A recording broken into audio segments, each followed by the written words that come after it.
For today's game, let's head back to the humble year of 2003. Space Shuttle Columbia had disintegrated on re-entry, killing the astronauts inside. The station nightclub fire claimed the lives of over 100 patrons, and the Iraq War had just kicked off. Most tragically, however, Bad Baby was born. Let's talk about a fun game called KillSwitch, though, to take our mind off all these horrendous atrocities. Say my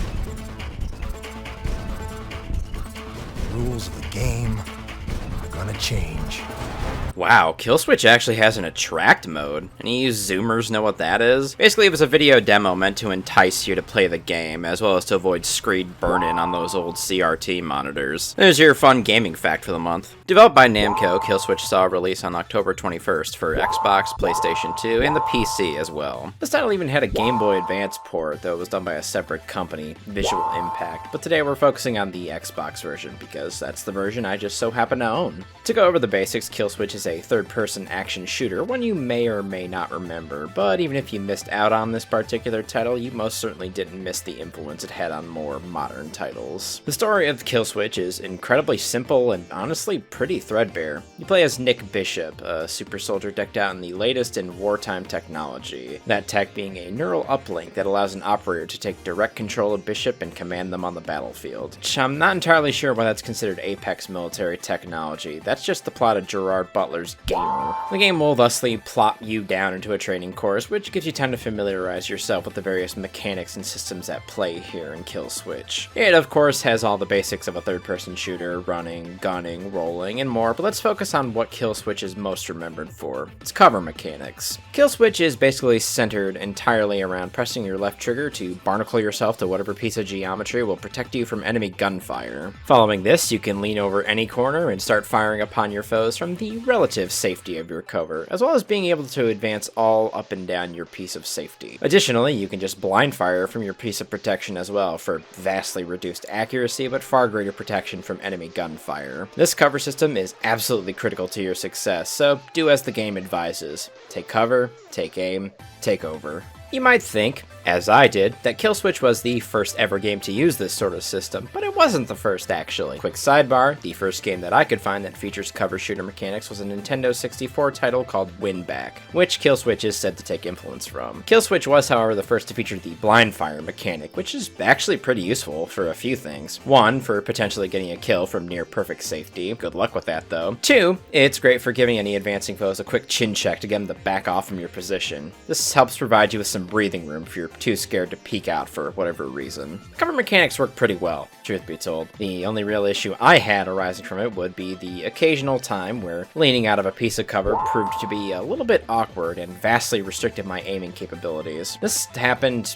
maybe a handful of times throughout my playthrough, so it's really not that big of an issue at all. Going away from the game's core mechanic, KillSwitch controls pretty well too. Bishop is pretty fast, he controls pretty loosely, but it's not to the game's detriment at all, and his combat roll. My god, my man's got some frog DNA in him with how insanely far he leaps during this move. Bishop's aim's also pretty impeccable too, it really only being limited by the range of your given weapon. Speaking of weapons, KillSwitch has a pretty impressive range of guns and grenades to make use of across all of your missions. M16, AKU, MSAW, and hell, I gotta be honest, this is the nastiest sounding AK-47 I've heard in a game in quite some time.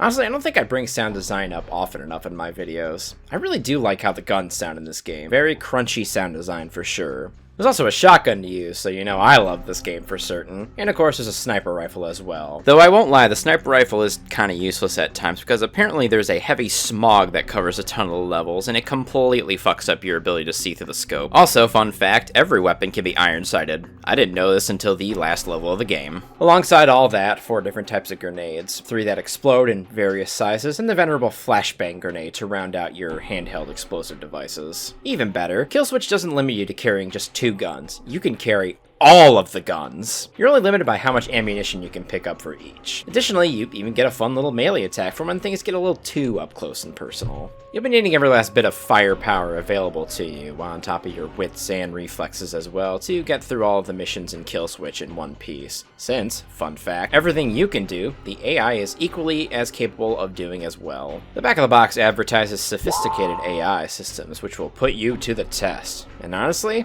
AI in this game's pretty good. They generally always take cover when they know you're in the vicinity, try to flush you out with grenades, flank you when possible, and will hit the dirt if you start firing in their direction. The other really stupid thing the AI does is generally they will bum rush you if you're hiding out, which makes camping certain difficult situations out a good possibility. If you want to be a boring piss baby loser, that is. I tend to take the coordinate path whenever I can, advancing relentlessly through levels as I blast everything in front of me, which in this game was not a very wise strategy, in the slightest. I know the game advertises Bishop as a super soldier, but he does not feel like one in terms of durability. You die almost as easy as the grunts you mow down by the truckload. It is very easy to make one wrong move in this game and end up fucking dead. Not to mention the AI is actually fairly aggressive if it knows it can catch you off balance. Things can kick off in this game, and they can kick off hard at almost any moment's notice.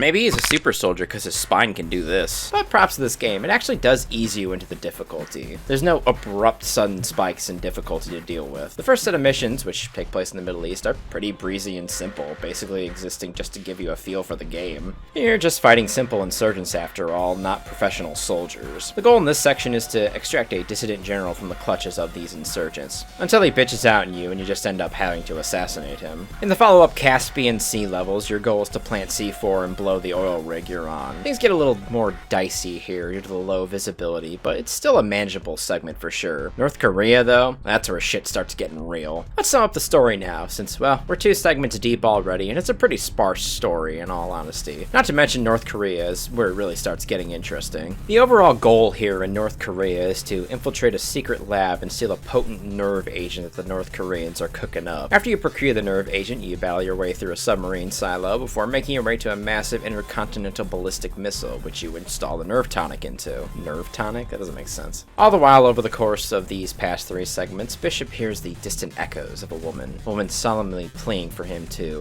say my name. Say my name, say my name. After these events, Bishop, as well as his controller, complain of a faulty neural uplink and nothing more. Come the end of the North Korean missions, though, Bishop's uplink to his current controller is severed entirely, and a new one, a woman by the name of Duchess, takes over the link to Bishop's brain. She successfully forces out the others from Bishop's uplink and informs him he's been under the control of a man by the name of Archer. Archer and his number 2 are both men of ill repute, so it's a good thing that he's been forced out of Bishop's head for the time being. The next set of missions take place in I don't know, this looks like an abandoned Aztec temple. Bishop and Duchess are now here because, well, this is the site of Bishop's previous controller. While he no longer has control of the super soldier, he could still very easily sever the link and just kill Bishop instantly. So, obviously, he has to be put down. Making your way through the temple complex, gunning down mercs and leaping bounds over tripwires, you stumble across your former operator, now dead, killed by Archer, I think. Honestly, I might have killed this guy. The second I got into this room, it was a fight every step of the way. So I just kinda,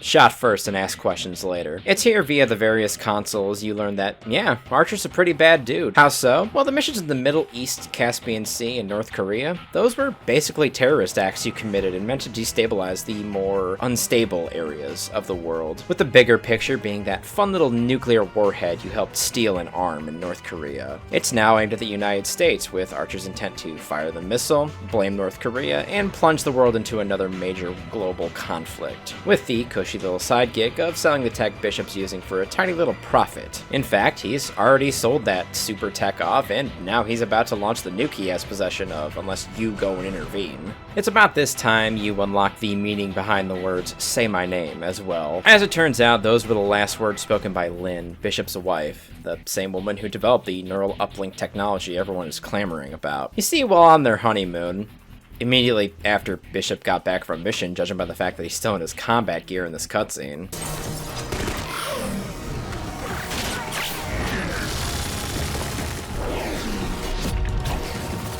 damn, he's way better at this game than I am. But yeah, while on his honeymoon with Lynn, she's taken hostage by Archer, played by Jesse Ventura, I guess. He holds her at gunpoint and demands Bishop work for him, otherwise, well, she dies. Except, uh-oh, crisscross, applesauce, double cross. Archer shoots a memory-suppressing dart into your neck and guns your wife down with his sawed-off shotgun.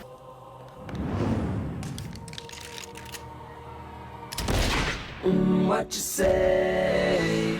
That you only meant well. Ah, and before you ask, Yes, Bishop does let out the classic howl of rage because of the death of his loved one.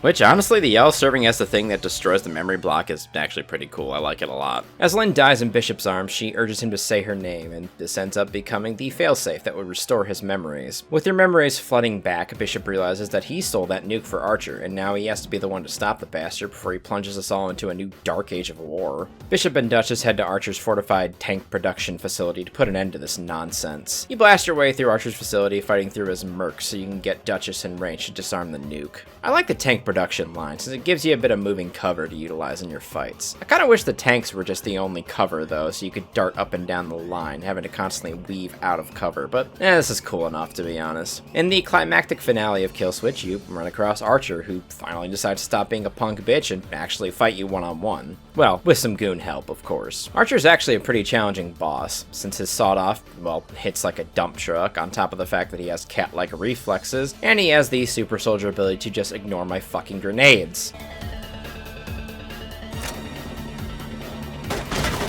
Bishop, I've done it. I've disarmed the nuke. Take him out.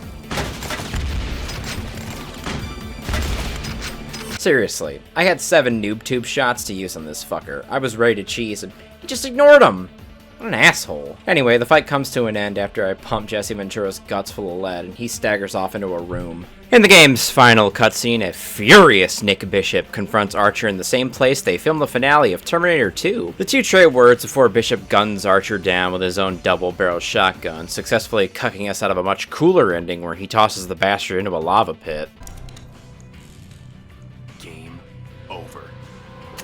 What you say? Ah well. Props to Bishop though here. Doesn't even fucking hesitate to pull that trigger. Killed my wife, time for you to die. Duchess manages to disarm the nuke, and the game ends with a disastrous world conflict being averted. But for how long? You see, the neural uplink technology has already fallen into the wrong hands, and there's someone else on the loose with it. And that's your post-credit scene for a sequel that never happened, unfortunately. KillSwitch is a pretty solid title, though I won't lie, it is rather short, my playthrough taking me around 4 hours. Regardless, it is an enjoyable game for sure. The difficulty, while brutal at times, never felt overly hard or completely unassailable. It also has a kind of negligible plot. I don't think it's bad for reference, it's just not something you're going to be seeing overly long YouTube essays about anytime soon. What KillSwitch is memorable for is its super innovative use of cover shooting as a core game mechanic, as well as the introduction of blind firing to that mechanic. KillSwitch would receive positive reviews across all platforms, and I'd agree with its above average scores on console. Well, actually, hold on, I can't find any ratings for the Game Boy version, and I've never actually seen it, so let's check that out real quick.